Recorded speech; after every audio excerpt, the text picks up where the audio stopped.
Vous êtes en guerre invisible en ce moment même. Oui, maintenant. Et la plupart des chrétiens n'ont aucune idée du véritable ennemi qu'ils affrontent. Découvrez aujourd'hui ce que 90% des croyants n'ont jamais compris. Il y a des batailles que vous ne voyez pas. Et pourtant, elles décident de tout. Vous pensez que le combat spirituel consiste à résister à une tentation évidente, à affronter une épreuve, à chasser une peur. Mais si la véritable bataille ne se déroulait pas autour de vous, et encore moins contre d'autres personnes, mais à l'intérieur de vos pensées, de vos réactions, de vos compromis quotidiens, 90% des chrétiens luttent, sans même comprendre où se trouve le champ de bataille. Dans cette vidéo, vous allez découvrir pourquoi certaines défaites se répètent, pourquoi certaines prières semblent inefficaces, et surtout, où se cache réellement l'ennemi.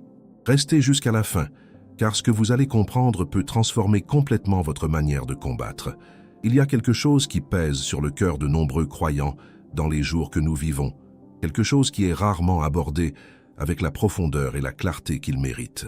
C'est une réalité qui vous affecte, qui affecte ceux que vous aimez, qui affecte les communautés de foi dans le monde entier. Et pourtant, elle demeure enveloppée d'un voile d'incompréhension et de confusion. Vous avez-vous jamais arrêté pour penser qu'il existe un combat qui se déroule dans le royaume spirituel, un combat qui détermine non seulement vos moments présents, mais votre éternité? Charles Spurgeon, ce grand prince de la prédication, prêchait avec une conviction qui nous fait nous souvenir. La bataille spirituelle n'est pas une belle métaphore. C'est une réalité aussi concrète que l'air que nous respirons. Et pourtant, la plupart des chrétiens professent une foi qui ignore complètement cette vérité fondamentale. Pensez avec moi un moment. Combien de fois vous êtes-vous vu prisonnier de cycles de défaite? Combien de fois vous êtes-vous senti impuissant face aux tentations, aux peurs, aux doutes qui semblent surgir de nulle part? Vous êtes-vous jamais demandé pourquoi, malgré vos prières, malgré votre lecture de la Bible, malgré votre présence à l'église, il y a encore quelque chose qui vous enchaîne, qui vous limite, qui vous maintient loin de la liberté et de la paix que Christ a promise? La réponse est ici. La réponse est dans ce que vous ne voyez pas, dans ce que beaucoup n'enseignent pas, dans ce que 90% des chrétiens ne comprennent pas. Et je vais être honnête avec vous, cette incompréhension n'est pas accidentelle, elle est stratégique. L'ennemi des âmes adore rester dans l'anonymat. Il adore quand les enfants de Dieu marchent comme s'ils étaient en paix, quand en réalité, ils sont dans une guerre féroce, mais complètement désarmés. Paul a écrit aux Éphésiens avec une urgence qui retentit encore à travers les siècles, car nous n'avons pas à lutter contre la chair et le sang, mais contre les principautés, contre les autorités, contre les princes des ténèbres de ce siècle, contre les forces spirituelles de la méchanceté dans les lieux célestes. Éphésiens 6, 12. Vous lisez ces paroles et comprenez-vous vraiment ce que l'apôtre essayait de communiquer? Il n'était pas poétique, il était littéral, il était urgent. Le combat spirituel que la plupart des chrétiens ne comprennent pas n'est pas seulement une question de résister à la tentation. Ce n'est pas seulement une question de vaincre de mauvaises habitudes ou de penser positivement. C'est quelque chose de beaucoup plus profond, beaucoup plus complexe, beaucoup plus transformateur. C'est comprendre que vous êtes impliqué dans une guerre cosmique et que cette guerre a des règles, a des stratégies, a des armures, a des ennemis que vous devez connaître. Spurgeon prêchait que le chrétien qui ne comprend pas le combat spirituel est comme un soldat qui entre au combat désarmé, confiant que son ignorance le protégera. Quelle tragédie! Quel gaspillage de potentiel divin! Vous avez été appelé à plus que cela. Vous avez été racheté pour plus que cela. Vous avez reçu le pouvoir pour plus que cela. Et pourtant, vous restez prisonnier parce que vous ne comprenez pas la nature et la profondeur de votre véritable lutte. Dans les prochaines minutes, nous allons explorer ensemble ce que peu enseigne, ce que beaucoup craignent d'aborder, ce qui changera votre perspective sur tout ce que vous affrontez quotidiennement. Nous allons voir les stratégies que l'ennemi utilise contre vous. Nous allons découvrir les erreurs que la plupart des croyants commettent. Nous allons comprendre quel est réellement le combat auquel vous êtes confrontés. Et plus important encore, nous allons découvrir comment vous pouvez vaincre, comment vous pouvez rester ferme, comment vous pouvez expérimenter la liberté que Christ a conquise pour vous à la croix. Ce n'est pas seulement un message spirituel, c'est un message qui peut littéralement transformer votre vie, transformer vos relations, transformer votre compréhension de Dieu, transformer votre expérience de la foi. Parce que quand vous comprenez le combat spirituel que 90% des chrétiens ne comprennent pas, Vous cessez de vivre comme une victime et commencez à vivre comme un vainqueur. Alors, permettez-moi de vous inviter à un voyage de compréhension profonde. Permettez-moi de vous inviter à voir ce qui est invisible aux yeux de la chair, mais parfaitement visible aux yeux de la foi. Et laissez-moi vous promettre que, quand vous aurez entendu tout ce que j'ai à partager, vous ne regarderez plus jamais votre foi de la même manière.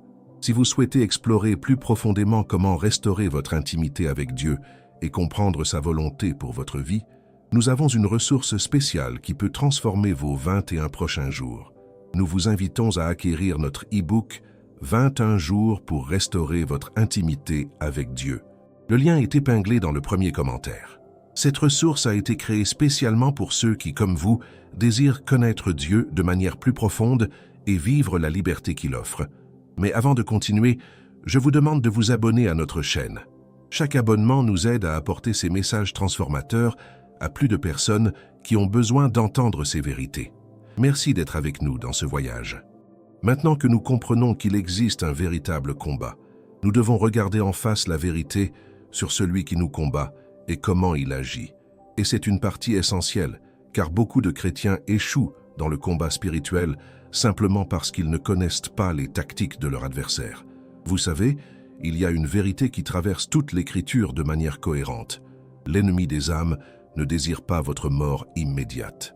Il désire quelque chose de beaucoup plus raffiné, beaucoup plus diabolique. Il désire votre défaite pendant que vous respirez encore.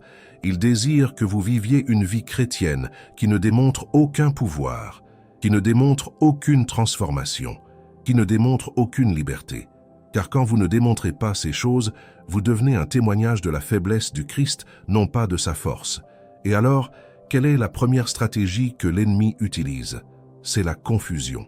Il sème la confusion sur la nature même du combat. Il vous fait croire que vos problèmes sont purement psychologiques, simplement émotionnels, uniquement circonstanciels. Il murmure dans votre cœur que cette anxiété que vous ressentez n'est que du stress au travail, que cette peur qui vous paralyse n'est qu'une question de confiance en vous-même, que ce modèle de comportement répétitif qui vous enchaîne n'est qu'une habitude que vous devez vaincre par la force de volonté. Et savez-vous ce qui est tragique? Vous passez des années à essayer de résoudre ces problèmes par des techniques d'auto-amélioration, par des thérapies bien intentionnées, par un effort personnel, quand en réalité, il existe une dimension spirituelle que vous ignorez complètement. Je ne dis pas que la psychologie est inutile. Je ne dis pas que travailler sur vous-même est inutile. Je dis qu'il y a quelque chose que vous laissez de côté, quelque chose qui rend tous ces autres efforts insuffisants. Pierre a écrit avec une clarté pénétrante: « Soyez sobres et vigilants. Votre adversaire, le diable, rôde autour de vous comme un lion rugissant, cherchant qui il pourra dévorer. » 1 Pierre 5:8. Remarquez ces paroles. Le diable cherche, il sélectionne ses cibles, il identifie les vulnérabilités, et il est particulièrement intéressé par ceux qui dorment spirituellement, ceux qui n'ont pas de vigilance. La deuxième stratégie que l'ennemi utilise est de vous faire croire qu'il est plus puissant qu'il ne l'est réellement. C'est génial dans sa simplicité. Il veut que vous ayez peur de lui. Il veut que vous le voyiez comme pratiquement tout-puissant, pratiquement omniscient. Mais quelle est la vérité? La vérité est que Satan est une créature. Il a été créé. Il a des limites. Il est inférieur à Dieu de manière infinie. Et pourtant, combien de chrétiens vivent avec la peur de lui comme s'il était équivalent au Dieu lui-même? Cette illusion du pouvoir est puissante car elle vous maintient prisonnier. Elle vous maintient paralysé. Elle vous maintient fuyant au lieu de faire face. Car si vous croyez vraiment que l'ennemi est pratiquement invincible, comment auriez-vous le courage de lui résister? Comment auriez-vous la foi dans la victoire du Christ sur lui? Et c'est exactement ce qu'il veut. Il veut que vous doutiez. Il veut que vous abandonniez avant même de commencer. La troisième stratégie est encore plus subtile. C'est la distraction. L'ennemi ne veut pas seulement que vous souffriez. Il veut que vous gaspilliez votre vie en choses qui n'importent pas. Il veut que vous soyez tellement occupé, tellement distrait, tellement impliqué dans le temporel que vous négligez complètement l'éternel. Combien de chrétiens connaissez-vous qui sont tellement pris dans leur travail, tellement absorbés par leurs ambitions, tellement enfermés dans leurs plaisirs, qu'ils ne développent jamais une vie de prière significative, qu'ils ne développent jamais une compréhension profonde de la parole, qu'ils ne connaissent jamais la communion intime avec Dieu pour laquelle vous avez été rachetés? c'est la distraction stratégique, et elle est tellement plus efficace parce qu'elle ne semble pas malveillante. Elle ne semble pas être une attaque de l'ennemi, elle semble être simplement la vie, elle semble être normale, elle semble être attendue, et pourtant, vous perdez votre âme pendant que votre esprit est occupé par autre chose. Il y a aussi la stratégie du doute. L'ennemi adore semer des doutes dans votre cœur, des doutes sur qui vous êtes en Christ, des doutes sur l'amour de Dieu, des doutes sur la réalité du salut, des doutes sur le pouvoir du Saint-Esprit. Et ces doutes sont comme une érosion lente. Ils ne vous détruisent pas à la fois. Ils vous usent jour après jour, moment après moment, jusqu'à ce que vous vous voyiez vivre une foi sans racine, une foi sans conviction, une foi qui ne vous soutient pas quand la souffrance arrive. Mais il y a encore plus. L'ennemi utilise la stratégie de la culpabilité. Il veut que vous viviez constamment sous la condamnation. Il veut que vous vous souveniez de vos péchés, de vos échecs, de vos insuffisances. Et quand vous vivez sous la condamnation, vous ne pouvez pas expérimenter la liberté que le Christ vous a offerte. Vous restez prisonnier dans un cycle de honte et d'auto-rejet qui vous maintient loin de la présence de Dieu, loin de sa provision, loin de son pouvoir. Comprenez ceci, toutes ces stratégies fonctionnent car vous ne les reconnaissez pas pour ce qu'elles sont. Vous les voyez comme une partie de la vie normale. Vous les voyez comme votre propre faiblesse. Vous les voyez comme des circonstances inévitables. Mais quand vous les identifiez pour ce qu'elles sont réellement, quand vous comprenez qu'il y a une intelligence malveillante qui travaille derrière elles, tout change. Votre perspective change. Votre réaction change. Votre capacité à résister change. L'apôtre Paul nous a exhortés à être vigilants pour cette raison exacte. Il savait qu'une foi ignorante est une foi vulnérable. Une foi qui ne comprend pas les stratégies de l'ennemi est une foi qui sera facilement vaincue. Et c'est pourquoi nous devons cesser d'être naïfs. Nous devons nous réveiller.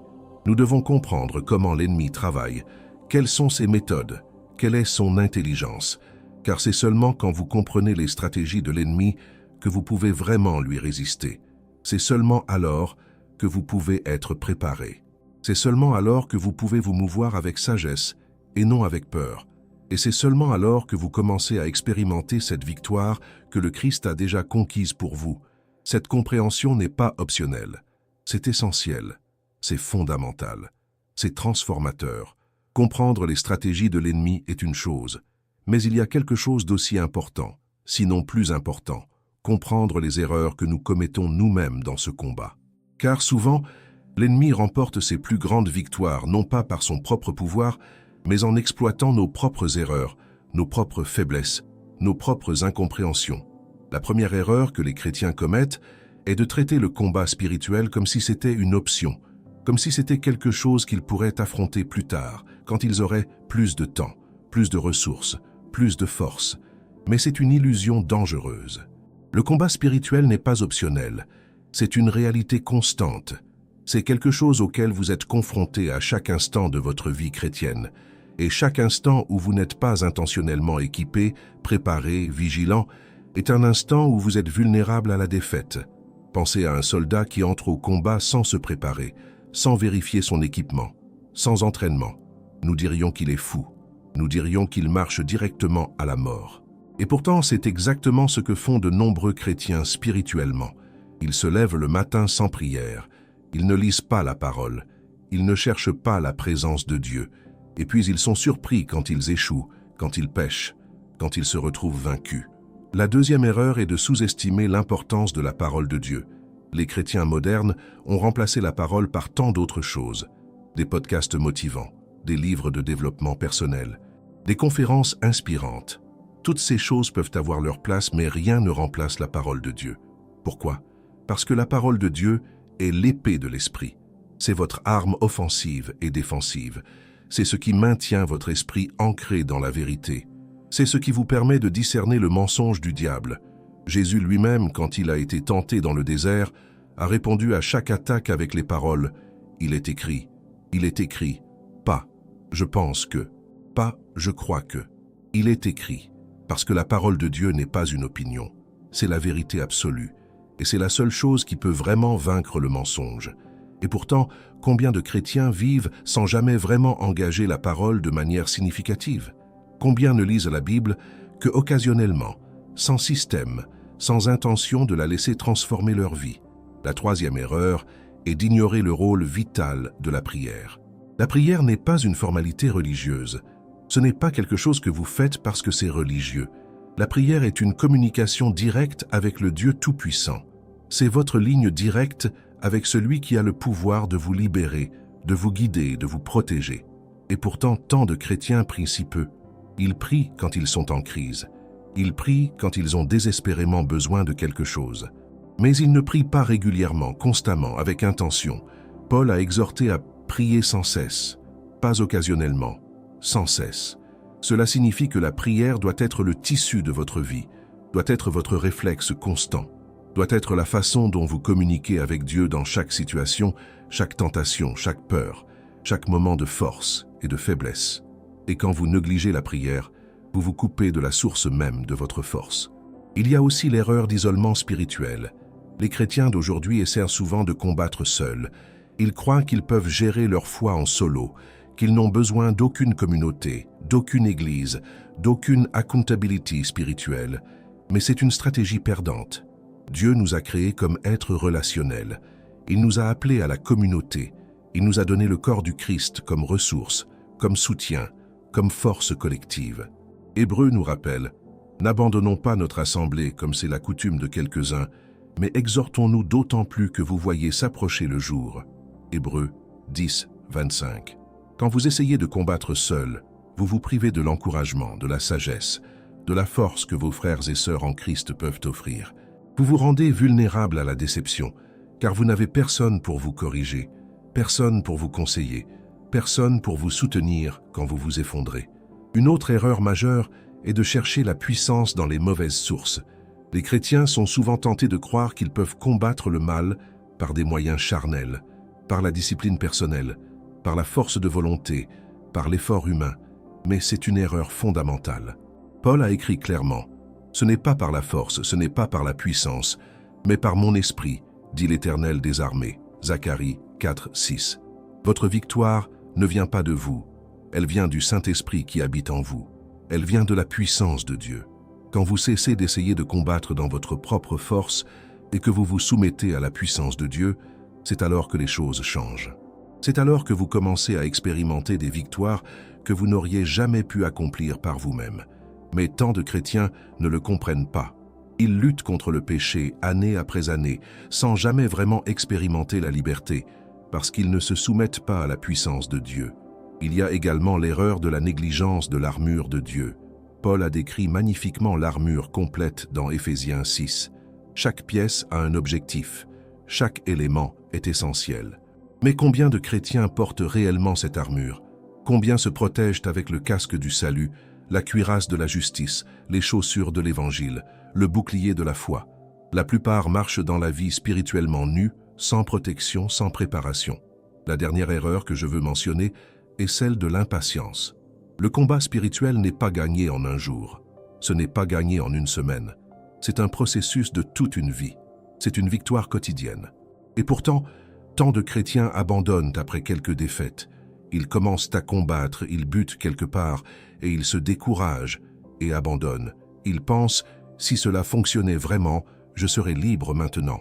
Mais la liberté dans le combat spirituel est un processus, c'est une croissance, c'est une transformation progressive. Quand vous comprenez ces erreurs, quand vous les reconnaissez dans votre propre vie, c'est alors que vous pouvez commencer à les corriger.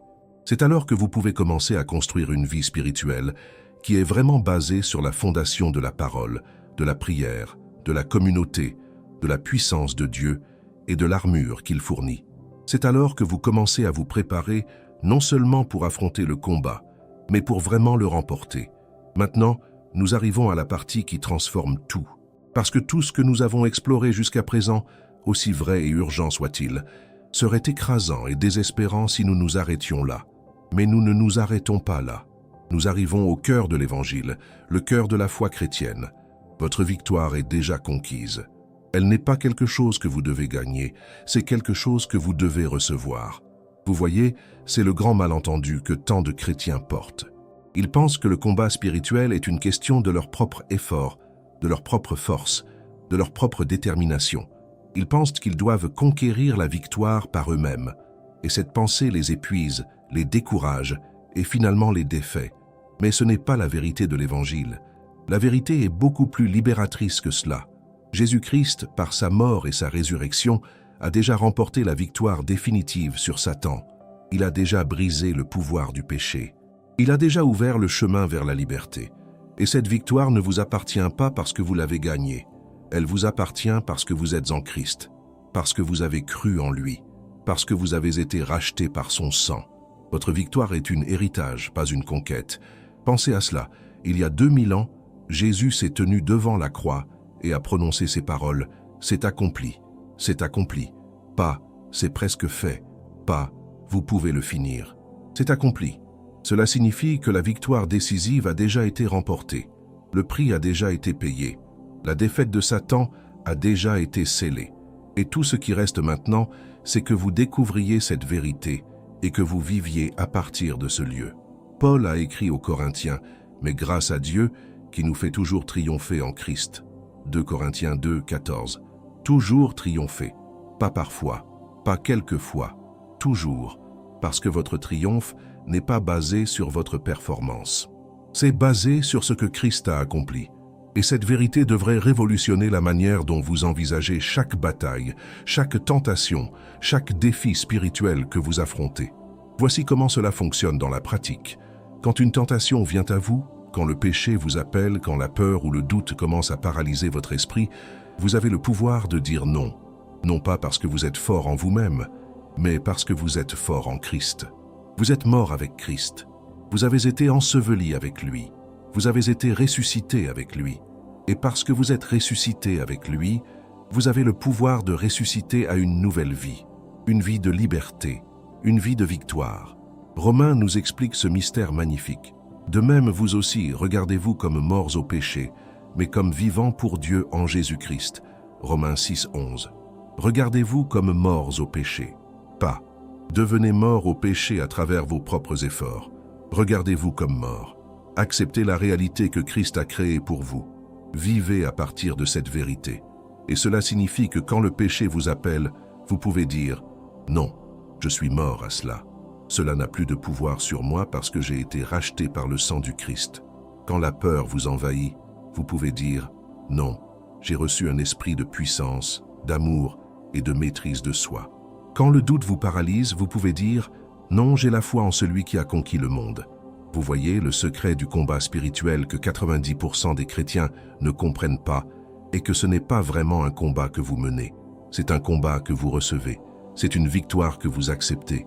C'est une liberté que vous embrassez parce que Christ a déjà fait le travail. Il a porté la croix. Il a payé le prix. Il a vaincu la mort. Et maintenant, il vous invite simplement à croire en sa victoire et à en marcher. Et quand vous commencez à vivre de cette manière, quand vous commencez à croire que vous êtes vraiment libre parce que Christ vous a libéré, tout change. Votre pensée change. Vos réactions changent. Votre capacité à résister aux tentations change. Votre victoire contre le péché change. Parce que vous n'essayez plus de vaincre par votre propre force. Vous vivez simplement à partir de la réalité de ce que Christ a déjà accompli. C'est pourquoi l'apôtre Jean a écrit « Vous, petits enfants, vous êtes de Dieu, et vous les avez vaincus. Parce que celui qui est en vous est plus grand que celui qui est dans le monde. » 1 Jean 4, 4. Celui qui est en vous est plus grand que celui qui est dans le monde. Le Saint-Esprit qui demeure en vous est infiniment plus puissant que Satan. Infiniment. Et cette puissance est à votre disposition. C'est votre héritage. C'est votre droit en tant que fils et fille de Dieu. Mais voici la clé. Cette victoire doit être revendiquée quotidiennement. Ce ne sont pas des paroles magiques que vous dites une fois et puis vous êtes libre pour toujours. C'est une réalité dans laquelle vous entrez chaque jour. Chaque matin, vous vous levez et vous vous dites « Je suis mort au péché, mais je suis vivant en Christ. Je suis revêtu de l'armure de Dieu. Je suis rempli du Saint-Esprit. Et la victoire du Christ est ma victoire. » Et c'est à partir de ce lieu, à partir de cette certitude, à partir de cette foi, que vous traversez votre journée. Et quand vous tombez, quand vous échouez, quand vous vous retrouvez à nouveau en train de lutter avec le même péché, la même peur, la même limitation, vous ne vous condamnez pas, vous vous repentez, vous vous tournez vers Dieu, vous vous levez et vous continuez. Parce que la victoire de Christ n'est pas déterminée par vos défaillances momentanées. Elle est éternelle, elle est absolue, elle est irrévocable. et elle est vôtre. C'est cela que les 90% des chrétiens ne comprennent pas. Ils ne comprennent pas que le combat spirituel n'est pas un combat qu'ils doivent gagner. C'est un combat qu'ils ont déjà gagné en Christ. Et quand vous comprenez cela profondément, non seulement intellectuellement, mais dans votre cœur, dans votre âme, dans les profondeurs de votre être, tout change. Vous cessez de vivre comme une victime et vous commencez à vivre comme un vainqueur. Vous cessez de lutter dans la défaite et vous commencez à marcher dans la liberté. Vous cessez de craindre l'ennemi et vous commencez à vivre en la puissance de celui qui vous a sauvé. Merci d'avoir passé ce temps précieux avec nous. Votre engagement envers votre croissance spirituelle est inspirant.